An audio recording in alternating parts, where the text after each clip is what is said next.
আমানীপুর park Moulvibazar জেলার কুলাউড়া উপজেলার টিলাগাঁও ইউনিয়নের আমানীপুর গ্রামে অবস্থিত মনোরম সাজে সজ্জিত একটি পার্ক। কুলাউড়া উপজেলায় প্রতিষ্ঠিত প্রথম পার্ক এটি। আমানীপুর পার্কে প্রবেশের টিকিট মূল্য 50 টাকা। আমানীপুর পার্ক প্রতিদিন সকাল 11টা থেকে সন্ধ্যা 7টা পর্যন্ত বিনোদন প্রেমীদের জন্য খোলা থাকে।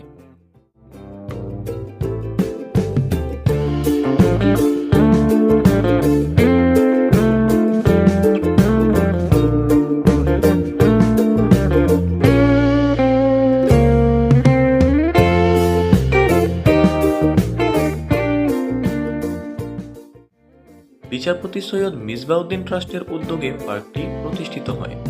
নির্মাণ কাজ শেষে 2021 সালের 1 জানুয়ারি পার্কটির শুভ উদ্বোধন করা হয়।